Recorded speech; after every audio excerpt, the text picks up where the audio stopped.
Romanos capítulo 1, vamos a leer del verso 8 al verso 17.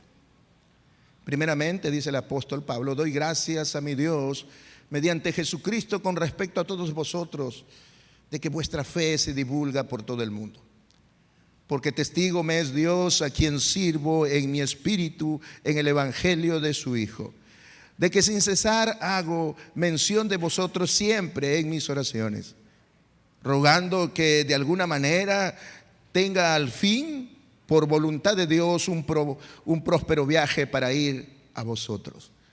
Porque deseo veros, para comunicaros algún don espiritual, a fin de que seas confirmados. Esto es para ser mutuamente confortados por la fe que nos es común a vosotros y a mí. Pero no quiero, hermanos, que ignoréis que muchas veces me he propuesto ir a vosotros, pero hasta ahora he sido estorbado para tener también entre vosotros algún fruto como entre los demás gentiles. A griegos y a no griegos, a sabios y a no sabios, soy deudor. Así que en cuanto a mí, pronto estoy a anunciaros el evangelio también a vosotros que estáis en Roma, porque no me avergüenzo del evangelio, porque es poder de Dios para salvación a todo aquel que cree, al judío primeramente y también al griego. Porque en el evangelio la justicia de Dios se revela por fe y para fe, como está escrito: mas el justo por la fe vivirá. Hoy vamos a compartir acerca del discipulador como siervo. Y vamos a seguir viendo la vida del apóstol Pablo con ese corazón de siervo que él nos enseña. El apóstol Pablo sabemos que fue un perseguidor de la iglesia, un hombre muy religioso, un hombre conocedor de las escrituras, un hombre importante dentro del mundo religioso. En su momento él dice fariseo de fariseos, un hombre preparado en conocimiento, en su tiempo, por decirlo así, con el catedrático más importante de todo el mundo. Así que este hombre lo tenía todo. Tenía poder, tenía riquezas, tenía posición. Pero este hombre, en un momento de su vida, por la gracia y la misericordia de Dios, fue tocado por Dios. Él estaba yendo a perseguir a algunos judíos, le habían dado datos y se estaba yendo a Damasco, y ahí tuvo un encuentro con Jesús. Conocemos la historia, muchos de nosotros. En ese momento, cuando Dios se revela a Saulo, todo lo que él creía, escúchame bien, todo lo que él creía, todo lo por que él luchaba, todo por lo que él daba la vida, se vino abajo. La luz quitó las tinieblas de sus ojos y de su corazón, y se dio cuenta que a quienes él perseguía, a los seguidores de Jesús, era verdaderamente Jesucristo, el Hijo de Dios. Y él ahí en el capítulo 9 de Hechos, verso 6, un pasaje que lo tocaron la semana pasada, responde temblando, dice, y temeroso, dijo: Señor. Y sabemos que un judío solamente dice Señor a Dios. Ahí muestra que ese hombre se había convertido, había sido quebrantado, la venda de sus ojos había caído, y le dice: Señor, ¿qué quieres que yo haga? Y el Señor le dijo: levántate y entra a la ciudad, y se te dirá qué tienes que hacer. Paralelamente, Jesús revela a Ananías, discípulo en Damasco, para que fuera y le narra la conversión de Saulo. Ananías se sorprende y dice: Señor, ¿cómo quieres? Tú sabes quién es esta persona. Tiene mucha sangre de cristianos en sus manos y quieres que vaya a orar por él. Sí, le dice, porque instrumento útil me es él. Y esto es maravilloso. ¿Saben por qué? Porque Jesucristo no solo vino a salvar lo que se había perdido, no solo vino a perdonar nuestros pecados, sino vino a darnos una misión: a ser discípulos. Pero primero tenemos que aprender a ser discípulos. Así que manda a Ananías para que orara por él, y no solo que orara por él, sino que le presentara el evangelio y se bautizara, lo bautizó. Y le explicara que había sido llamado como apóstol, pero también que iba a sufrir mucho por esa causa. Es decir, Pablo, cuando se convierte en un seguidor de Cristo, tuvo que ser discipulado, tuvo que ser enseñado, tuvo que ser ministrado. Y es una de las cosas que nosotros tenemos que entender y se tiene que meter a nuestra cabeza. Porque vivimos tiempos creyendo que solo basta con venir a escuchar una palabra, solo basta con venir a un servicio de oración. Tenemos que hacernos discípulos de Cristo. Y el ser discípulo de Cristo es que alguien sea tu mentor, alguien te enseñe, alguien que conoce el camino, alguien que ha sido formado también por el Señor Jesucristo. A mí me sorprendió un día cuando el pastor estaba predicando y dijo: ¿cuántos tienen menos de 3 años aquí? Y levantaron un buen grupo. ¿Y cuántos tienen más de 3 años en la fe? Y levantaron un grupo más grande. Y dijo: ¿cuántos necesitan ser discipulados? Cuando explicaba el concepto del discipulado. Y el 90% levantó su mano. Porque necesitamos ser enseñados. Necesitamos ser consolados. Pasamos pruebas, pasamos dificultades, pasamos enfermedades, perdemos seres queridos. No somos de piedra. Necesitamos ser consolados, animados, restaurados, enseñados, preparados para la vida. Y Pablo tenía que pasar también eso. A pesar que conocía mucha palabra, tenía que ser enseñado. Hubo muchos hombres que Dios usó. Uno de ellos fue Ananías. Pero ahí en el capítulo 9, verso 19 de Hechos, nos muestra que después de todo ese tiempo que Ananías ora, le bautiza y le enseña el propósito que Dios tenía para él, dice que va a Damasco y se reúne con varios discípulos de Damasco. Estos discípulos también fueron parte del entrenamiento del apóstol Pablo. Enseñarle la doctrina, enseñarle el sacrificio, enseñarle todo lo que él no conocía, todo lo que él estaba cegado, y más bien creían que eran unos fanáticos y les perseguían. No fue fácil, porque muchos de esos discípulos se les corrían porque sabía quién era o quién había sido Pablo. Fue difícil ese tiempo, y ahí entra en escena alguien que decide tomar, por decirlo así, a tiempo completo a Pablo. Y ese fue Bernabé.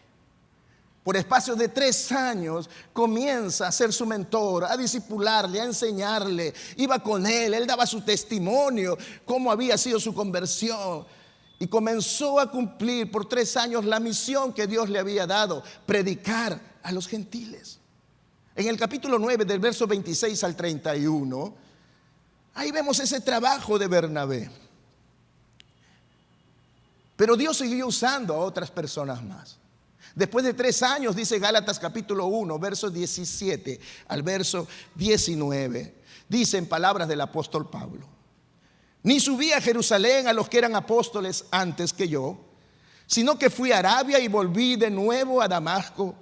Después, pasado de 3 años, ahí el tiempo que Bernabé estuvo trabajando con él, recién sube a Jerusalén, dice, para verse con Pedro. ¿Y qué dice? Y permanecí con él 15 días, pero no vi a ningún otro de los apóstoles, sino a Jacobo, el hermano de Jesús, también conocido como Santiago. ¿Qué crees que pasó en esos 15 días que estuvo con Pedro y con Santiago?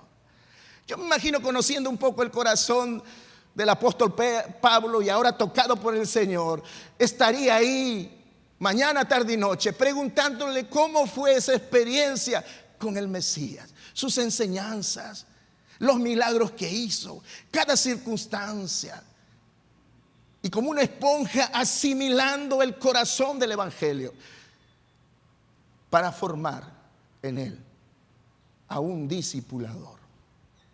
Pasar de ser discípulo a ser un discipulador y un apóstol. Sin duda, la influencia más importante en la preparación de Pablo como discípulo y como discipulador fue el Espíritu Santo. Pablo fue un hombre lleno del Espíritu Santo de Dios. Fue guiado por el Espíritu Santo. Cada acción, cada decisión, como vamos a ver ahora, fue guiado por el Espíritu Santo. Fue el Espíritu Santo también que le revela verdades profundas que nosotros nos asombramos al leer sus cartas. Aún en sus saludos hay tanta profundidad y tanta doctrina que nos llevaría muchas semanas en poder explicar el corazón cargado del evangelio de este hombre de Dios. Hoy nos toca hablar de otro tema importante del discipulado, y es el discipulador como siervo. Y vamos a seguir viendo la vida del apóstol Pablo, porque creo que es un ejemplo maravilloso de lo que hay en el corazón de un discipulador, o lo que tiene que haber en el corazón de todo discipulador. En este pasaje que se ha leído de Romanos capítulo 1, del verso 8 al 17, se nos muestra un poco el corazón de ese discipulador, el corazón que tiene que desarrollar todo discipulador. En sus primeras palabras, el apóstol Pablo a los creyentes de Roma les habla acerca de los motivos espirituales que él tenía para ministrarles, para enseñarles. Ahora esto asombra, porque Pablo no había levantado la iglesia de Roma, ni siquiera les había visitado. Pero en el corazón de Pablo había un deseo ardiente. No le importaba si fueran sus discípulos. Había un corazón ardiente de trabajar en las vidas de todo aquel que había aceptado a Cristo como su Señor y Salvador. Él sabía que necesitaban formarse como él también necesitó formarse.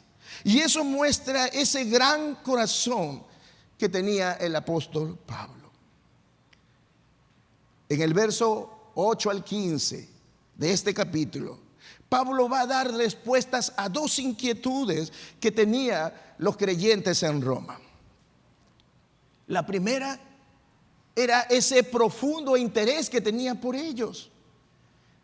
¿Por qué un apóstol como Pablo se interesaría en una iglesia y en creyentes que él no levantó, inclusive que él no visitó, que él no conoce? Y lo segundo, ¿por qué alguien tan interesado por la iglesia de Roma todavía no había venido a visitarles? Es como alguien dice que quiere mucho a su madre y le llama constantemente, pero nunca va a visitarles. Entonces como que hay ahí algo, ¿no? Una incongruencia. Y esas dos inquietudes tenían los creyentes de Roma. Y él en esta carta tenía que expresar y enseñarles. En estos versos hay 9 marcas distintivas del corazón de un discipulador. No vamos a por el tiempo tocar las 9, pero lo he puesto ahí que la pongan en una proyección. Vamos a tocar las 3 primeras nada más. Pero es maravilloso, mira la profundidad en pocos versos, como Dios revela por medio del apóstol Pablo el corazón de un discipulador. Lo primero que vamos a ver es que un discipulador tiene un corazón agradecido, verso 8. También tiene un corazón servicial, verso 9 al 10. Un corazón dispuesto y sumiso, verso 10 en su segunda parte. También un corazón amoroso. No se puede ser discipulador sino tener amor por el perdido, amor por el nuevo creyente. Verso 11, un corazón humilde. Verso 12, un corazón fructífero. Todo discipulador tiene y lleva mucho fruto. ¿Se acuerdan de este texto? En esto es glorificado mi Padre, en que llevéis mucho fruto. Pablo fue uno de los apóstoles que más fruto llevó, que más iglesias levantó. Tenía autoridad para enseñar con su vida. mucho fruto, un corazón fructífero, pero también una marca distintiva en el corazón de todo discipulador es un corazón obediente. Obediente a cada persona que Dios le puso como autoridad. Pero en el verso 15 también, lo octavo, un corazón pronto a actuar. Ve una necesidad y no dice, ¿por qué el pastor que lo haga? El pastor Francisco que lo haga. El líder de célula que lo haga. No, él tenía un corazón pronto. Nadie le pidió que trabajase con la iglesia de Roma. Él no la había levantado, se supone que tenía sus pastores, pero él tenía un corazón pronto para ayudar al ver algunas necesidades. Y en el verso 16, en la primera parte, no lo he puesto ahí, es la novena, un espíritu denodado. Amén. Vamos a tocar tres de ellas, las tres primeras, y vamos a aprender. La primera la encontramos en el verso 8, un corazón agradecido. Dice el apóstol, primeramente doy gracias a mi Dios mediante Jesucristo con respecto a todos vosotros, de que vuestra fe se divulga por todo el mundo. La primera marca del servicio espiritual verdadero que Pablo demostró tener en abundancia era la gratitud. Él estaba agradecido, escúchame bien, no solo por lo que Dios había hecho en su vida. Él estaba agradecido también por lo que Dios hacía por intermedio de él. Pero como dice en este verso, también estaba agradecido por lo que hacían otros creyentes que él no había convertido o trabajado en sus vidas. La gratitud en el corazón de este hombre es impactante. Doy gracias a mi Dios mediante Jesucristo con respecto a todos ustedes. Como en toda iglesia hay ovejas sanas, ovejas enfermas, ovejas perdidas, ovejas rebeldes, ¿sí o no? Pero él estaba agradecido por todos ellos. Mire ese corazón de gratitud que tenemos que aprender. Es fácil estar agradecido a Dios cuando las cosas van bien, ¿verdad? Qué difícil es ser agradecido a Dios cuando las cosas no nos van bien, cuando perdemos el trabajo, cuando tenemos crisis en el matrimonio, en la salud, etcétera, etcétera. Pablo había aprendido a ser agradecido en los tiempos buenos y en los tiempos malos. En los tiempos de las vacas gordas y en los tiempos de las vacas. Corazón agradecido. Él, cuando estaba escribiendo esta carta, lo escribe de Corinto. ¿Y saben lo que pasaba? Estaba pronto a ir a Jerusalén y le habían informado que lo iban a apresar y probablemente que lo iban a matar. Pero a pesar de todo eso, él estaba animando a otros y estaba mostrando un corazón agradecido a Dios. ¿Es tu corazón así, querido hermano? Agradecido a Dios, o le decimos cuando viene circunstancias difíciles, ¿por qué a mí, Dios? Yo soy fiel yendo los domingos a la iglesia. Yo soy fiel en tus diezmos y en la oración, ni qué decirlo. ¿Por qué a mí, Señor? Eso no es un corazón agradecido. La gratitud de Pablo era íntima. Si te das cuenta, agradecía a Dios mediante Jesucristo. La gratitud, nunca te olvides, nace de la comunión íntima con nuestro Señor. Si tú no has aprendido a tener una comunión íntima con tu Dios, nunca vas a ser agradecido a Dios. ¿Por qué los fariseos, conocedores de la palabra, doctos de la palabra, enseñaban perfectamente la palabra, no tenían un corazón agradecido? Porque no había intimidad con Dios, comunión, para que lo entiendas mejor con Dios. ¿Quieres tener un corazón agradecido, iglesia? Tienes que empezar fortaleciendo esa comunión con el Señor. Más de nuestro Dios se pegará en nosotros. En todas las epístolas, Pablo expresa su gratitud por todos aquellos a quienes él escribe. Y es maravilloso ese corazón agradecido respecto a las personas que uno tiene el privilegio de enseñar, el privilegio de animar, el privilegio de discipular, el privilegio de darle una palabra. Es algo especial para el verdadero discipulador, el estar interesado en esa persona. Yo no puedo dar una palabra de ánimo, una palabra de aliento si no sé qué situación estás pasando, ¿verdad? Quizás ahora mismo estás pasando una situación difícil, una situación dura. Y has venido a quizás escuchar una palabra de Dios porque no hay nadie que tiene un poco más de tiempo en la iglesia que se te acerque y te diga cómo estás. Y lo primero que uno responde políticamente, bien, bien. No, hermano, sinceramente dime cómo estás. Y ahí esa persona abre su corazón, porque es fácil cuando uno empieza el cristianismo. No es fácil. ¿Cuánto necesitamos que alguien nos aliente, que alguien ore por nosotros? Y esa es gratitud.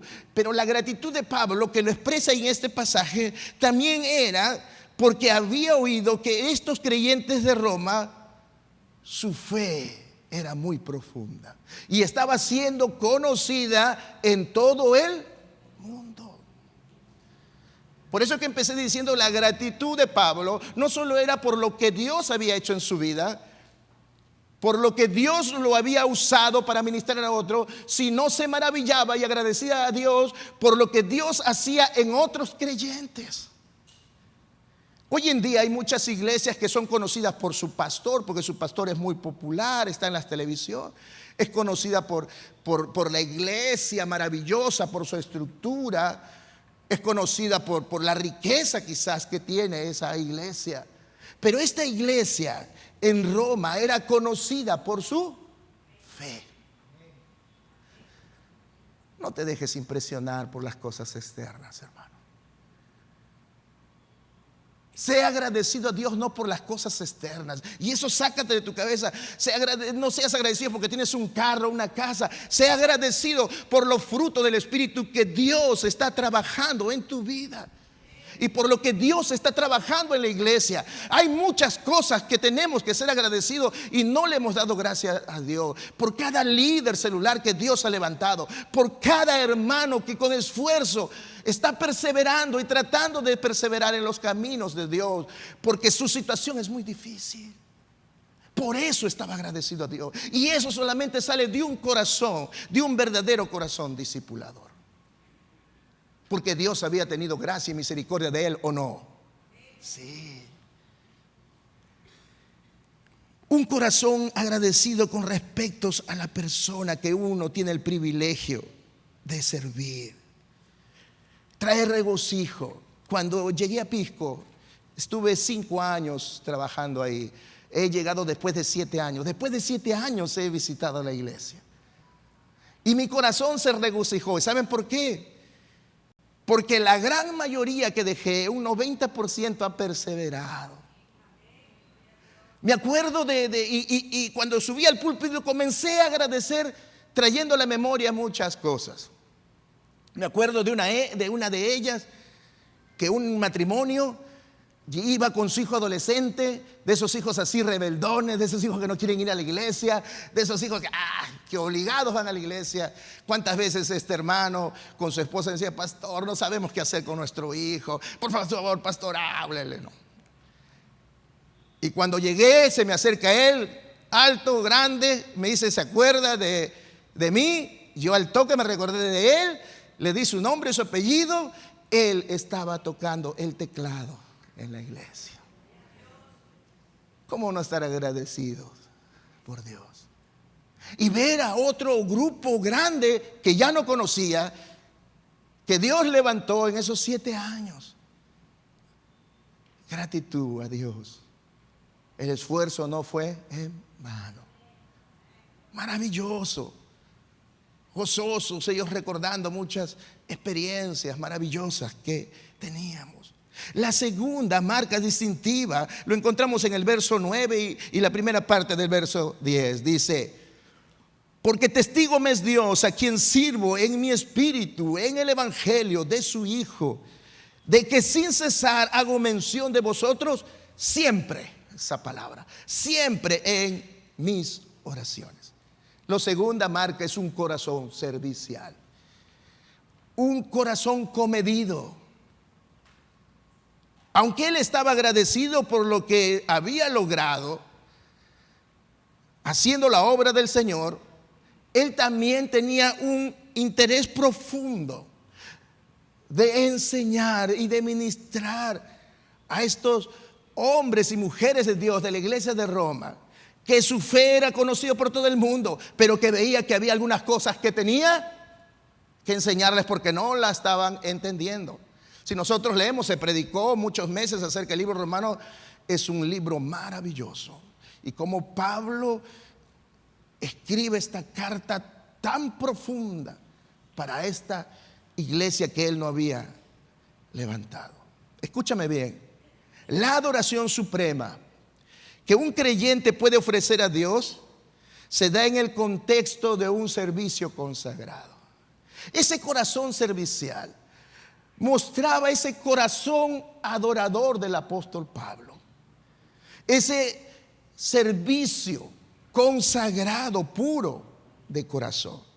Por eso que él más adelante en el capítulo 12, verso 1, quizás entiendas mejor ya este verso, él daba gracias y rogaba que todos los creyentes de Roma, por las misericordias de Dios, que presentéis vuestros cuerpos en sacrificio vivo, santo, agradable a Dios, que es vuestro culto racional.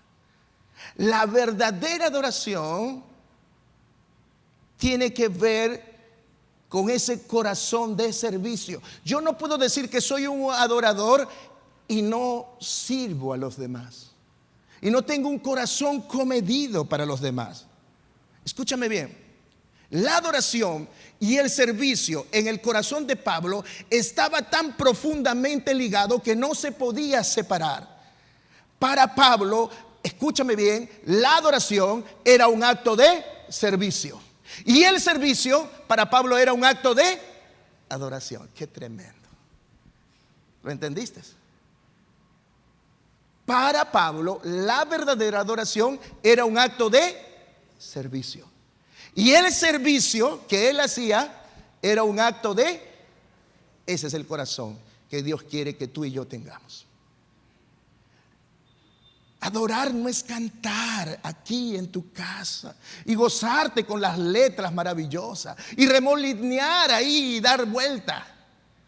La verdadera adoración tiene que ver con actos de ser, y el servicio tiene que ver con un verdadero corazón adorador. Y eso es lo que él dice ahí también en el verso 2 de Romanos 12. Él quiere que crezcan en su devoción espiritual. Y le dice que tienen que ser conformados, no se tienen que conformar a este mundo, sino que tienen que transformarse por medio de la renovación de su entendimiento, para que comprueben cuál es la buena voluntad de Dios, agradable y perfecta. Tienen que rendir sus vidas en sacrificio vivo. ¿Cuál es el más grande y primer mandamiento?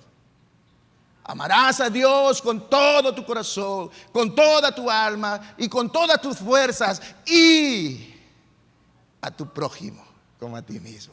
Adoración y servicio están unidos. No puedes decir que eres un adorador y no sirves en nada, no sirves a nadie. Todo es para ti, para ti, para ti, para tus hijos, para tu familia. Ese no es un corazón adorador. Que marcan distintiva. En una oportunidad los compañeros de viaje de Pablo estaban yendo en barco, y una tormenta en el mar Mediterráneo comenzó a destrozar el barco. Imagínate la desesperación de toda la gente ahí. Estaban a punto de morir, y Pablo no estaba preocupado por su vida. Pablo estaba orando, intercediendo por todas esas personas que no conocían de Cristo. Y mira lo que dice Hechos capítulo 27 del 22 al 25. Mira el corazón servicial de Pablo. Él puede decir: yo me salvo, Señor, y estos paganos, bueno, ¿por qué no aceptaron a Cristo? Pues mira lo que dice. Ahí en medio de la dificultad, en medio que se está destrozando el barco, dice: ahora os exhorto a tener buen ánimo, pues no habrá ninguna pérdida de vida entre vosotros, sino solamente la de la nave. Porque esta noche ha estado conmigo el ángel de Dios, de quien soy y a quien sirvo, diciéndome: Pablo, no temas, es necesario que comparezcas ante el César. Y aquí Dios te ha concedido. Cuando dice te ha concedido, quiere decir que él estaba pidiendo algo, ¿sí o no? Estaba intercediendo por todos ellos, aun cuando no eran creyentes, aun cuando no eran sus discípulos, aun cuando estaban ahí los soldados que lo estaban llevando preso. He aquí Dios te ha concedido todos los que navegan contigo. Por tanto, oh varones, tened buen ánimo, porque yo confío en Dios, que será así como me ha dicho. Wow. Ese es el corazón que Dios quiere formar en ti y en mí. Ese es el corazón de todo discipulador, de todo discípulo de Cristo. Cuando a Pablo le pareció que su discípulo Timoteo estaba tropezando espiritualmente, cuando nos pasa a algunos que estamos trabajando y vemos que están tropezando espiritualmente, ¿qué creen que hizo Pablo? Al toque escribió una carta a su Timoteo y le dice ahí en 2 de Timoteo capítulo 2 verso 15: procura con diligencia presentarte a Dios aprobado, como obrero que no tiene de qué avergonzarse, que usa bien la palabra de verdad. Y en el verso 22 le dice: huye también de las pasiones juveniles y sigue la justicia, la fe, el amor y la paz con los que de buen corazón limpio invocan al Señor. Parece que Timoteo, por su juventud, se estaba inclinando a ciertas cosas que no lo estaban llevando a una vida espiritual, las malas amistades, y por eso que le dice: júntate con aquellos de corazón limpio que invocan al Señor. ¿Qué amistades tiene? Pastor, es que es mi amigo de la infancia, del jardín. Sí, pero ¿a qué te está llevando? ¿Qué estás escuchando? ¿Qué te induce a hacer? Júntate con aquellos de corazón limpio y invocan el nombre del Señor.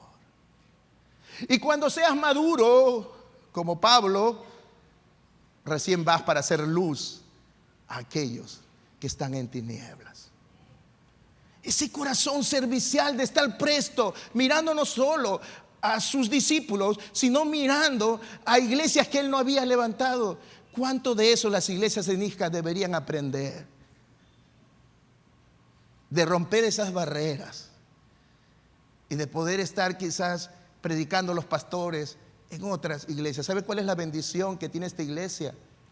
Que sus pastores son estudiantes graduados o estudiantes aún de seminario. Muchos pastores, la mayoría de pastores, por no decir todos, son pastores que solamente llevan cursos. ¿Cuántas veces han venido para que podamos hacer cursos, que le podamos enseñar?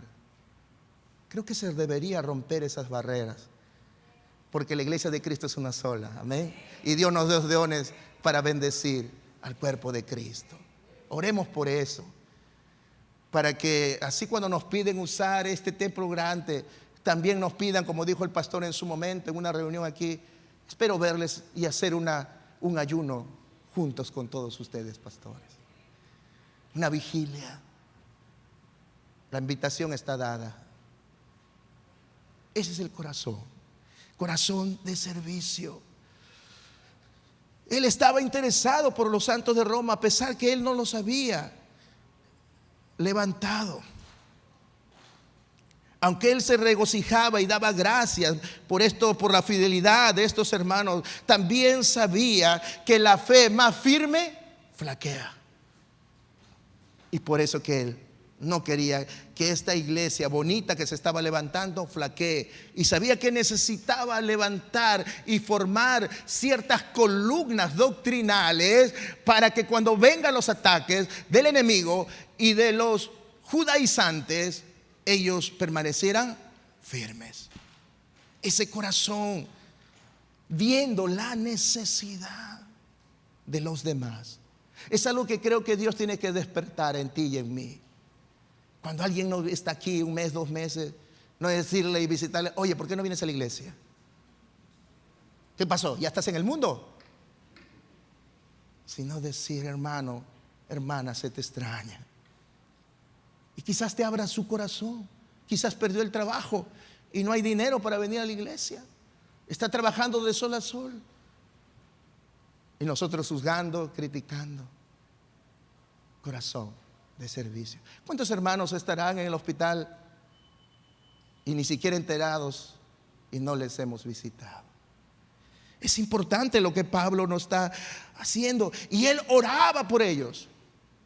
Mira cómo oraba. Te voy a citar un par de oraciones de Pablo. Efesios capítulo 3, versos 14 y 19. Hablándole a la iglesia de Éfeso: doblo mis rodillas ante el Padre de nuestro Señor Jesucristo, de quien toma nombre toda familia en los cielos y en la tierra, para que os dé conforme a las riquezas de su gloria, el ser fortalecidos con poder en el hombre interior por su espíritu, para que habite Cristo por la fe en vuestros corazones, a fin que arraigados y cimentados ¿en qué? En amor, seas plenamente capaces de comprender, porque no lo entendemos, qué es el discipulado, con todos los santos, con todos los hijos de Dios, cuál sea la anchura, la longitud, la profundidad y la altura, y de conocer el amor de Cristo, que excede a todo conocimiento, para que seas lleno de toda plenitud de Dios. Wow, qué profundidad de oración. Qué tremendo, Pablo. Ese corazón sabía lo que necesitaba. Acá hay padres cristianos. ¿Sabes lo que necesita tu familia? ¿Estás orando conforme a lo que necesita tu familia? ¿Estás orando? Mira cómo oraba Pablo. Colosenses capítulo 1, versos 9 y 10, a la iglesia de Colosa. Dice: no cesamos de orar por vosotros y de pedir que seas lleno del conocimiento de su voluntad, en toda sabiduría e inteligencia espiritual, para que andéis nuevamente como es digno del Señor, agradeciéndole en todo, llevando fruto en toda buena obra y creciendo en el conocimiento de Dios, fortalecidos con todo poder, conforme a la potencia de su gloria, para toda paciencia y longanimidad. Qué oración de Pablo. Que seas como Cristo, lleno de poder. Hermano, oramos por el enfermo y se muere más rápido. Wow, ya no queremos por eso orar por el enfermo. Pero Pablo orando, diciendo: para que Cristo sea formado, para que sea lleno del conocimiento y lleno de su poder. ¿Necesitamos ser enseñados, hermanos? Sí. ¿Necesitamos ser ministrados? Sí. Vamos terminando, me quedan 7 minutos mirando aquel reloj. La tercera marca de estas 9 que está en estos versos del 8 al 17 es un corazón dispuesto y sumiso. Dice el verso 10 en su segunda parte: rogando que de alguna manera tenga al fin, por la voluntad de Dios, un próspero viaje para ir a vosotros. Pablo no solamente oraba por el bienestar espiritual de la iglesia de Roma, sino que ansiaba ser usado por Dios como instrumento para ayudarles en esa formación. La iglesia siempre ha estado, y no hablo de esta iglesia, hablo de una manera general, la iglesia de Cristo. La iglesia siempre ha estado llena de personas que son ágiles para ¿qué? Para criticar. ¿Por qué no somos como la iglesia de allá? Y si tuviéramos como allá, si fuéramos como si tuviéramos pastores como el de allá, ágiles para criticar. Pero hay escasez de personas que están dispuestas a ser usados por Dios como Pablo. ¿Pablo acaso no veía cosas también imperfectas en las iglesias?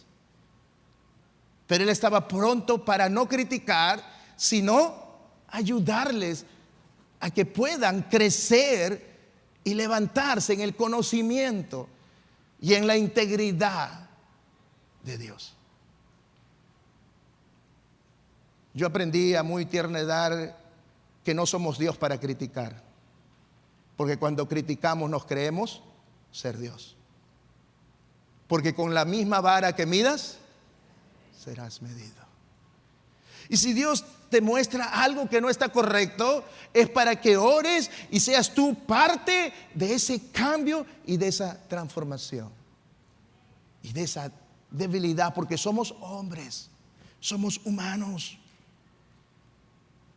Cuando el profeta Ágabo predijo con un intenso dramatismo el peligro que le esperaba a Pablo en Jerusalén, Hechos 21, 13 al 14, mira lo que responde Pablo. Pablo respondió, le dijeron: no vayas a Jerusalén, te van a apresar y te van a matar. Pero Pablo no se movía por su propia voluntad, por sus propios deseos. Él nunca levantaba una obra porque él quería, porque ahí hay necesidad. Él siempre se guiaba por la voluntad de Dios. Él no había podido ir a Roma, no porque no haya querido. Si leemos, nos damos cuenta de ese gran amor que tenía. Era porque el Espíritu Santo se lo había impedido. Y él era muy obediente a la dirección del Espíritu Santo de Dios. Y dice ahí en Hechos 21 del 13 al 14, Pablo respondió: ¿qué hacéis llorando y quebrantándome el corazón? Porque yo estoy dispuesto no solo a ser atado, mas aún a morir en Jerusalén por el nombre del Señor Jesús. Y como no le pudimos persuadir, desistimos diciéndose: hágase la voluntad del Señor. Él estaba dispuesto, si era la voluntad de Dios. Pero ¿qué pasa con nosotros cuando nos dicen que tenemos un cáncer, que tenemos una enfermedad? Pastor, por favor, un mes de ayuno por mí, de vigilia. ¿No te has preguntado quizás es la voluntad de Dios que estés pasando por eso? ¿Para enseñarte algo? ¿Para fortalecer tu fe? No sé. ¿O para que te arrepientas de algo? Porque ni un cabello de tu cabeza, si eres hijo de Dios, caerá sin el consentimiento de Dios. Tu vida y la mía están en las manos de Dios, no están en las manos del mundo, no están en las manos del doctor, no están en las manos de nadie, están en las manos de Cristo nuestro Señor. Y debemos de tener gozo cuando estemos pasando por pruebas y dificultades. Cuando nos duela la columna, cuando nos duele la cabeza, pregúntale: ¿por qué, Señor? ¿Por qué mi esposo se fue? Nada escapa de su voluntad. Y Pablo nos enseña eso, un corazón dispuesto y sumiso. ¿A quién? A la voluntad de Dios. Y si tenía que morir, iba a morir con gozo, porque Dios lo había querido así. ¿Quieres tener un corazón agradecido, iglesia? ¿Quieres tener un corazón servicial? ¿Quieres tener un corazón dispuesto y sumiso? Ese tipo de corazón es que todo siervo discipulador del Señor debe tener, y Dios quiere formar en ti y en mí. Y es lo que Dios desea que tú anheles profundamente en tu corazón. De poder hacer no tu voluntad, sino la voluntad de Dios. No corriendo tras tus sueños, tras tus anhelos, sino corriendo tras los sueños y los anhelos de tu Señor. Eso es ser un discípulo. Solo así, cuando rendimos nuestras vidas al Señor Jesús, Él puede formar ese corazón en nosotros. Muchos de nosotros no hemos formado ese corazón porque no hemos rendido todo nuestro corazón a Dios. No es porque Dios no quiera hacerlo. ¿Estás dispuesto a rendir tu corazón para que Él obre en tu vida?